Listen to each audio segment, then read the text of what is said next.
കേരള സർവകലാശാല സിൻഡിക്കേറ്റ് യോഗം നാളെ ചേരും. യോഗം വിളിക്കണമെന്നാവശ്യപ്പെട്ട് ഇടത് കോൺഗ്രസ് അംഗങ്ങൾ വിസിക്ക് കത്ത് നൽകിയിരുന്നു.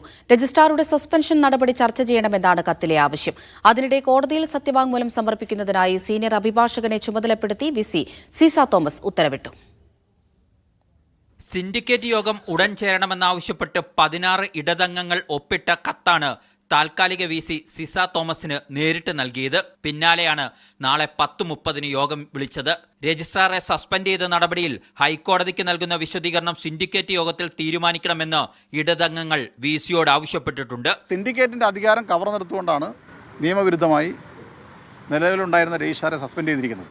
എന്നാൽ ഈ ആവശ്യം വിസി പൂർണ്ണമായും ഇതുവരെ അംഗീകരിച്ചിട്ടില്ല.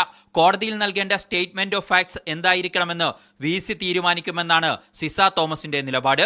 ഇക്കാര്യത്തിൽ സർവകലാശാലയും വിസിയും ഇപ്പോഴും വ്യത്യസ്ത നിലപാടുകളിലാണ്. സത്യവാങ്മൂലം സമർപ്പിക്കുന്നതിനായി സീനിയർ അഭിഭാഷകനെ ചുമതലപ്പെടുത്തിയും വിസി ഉത്തരവിട്ടിട്ടുണ്ട്. ഇതോടെ നാളത്തെ യോഗത്തിൽ ഈ വിഷയം ഇടത് സിൻഡിക്കേറ്റ് അംഗങ്ങൾ ഉയർത്തും. മീഡിയ 1 തിരുവനന്തപുരം.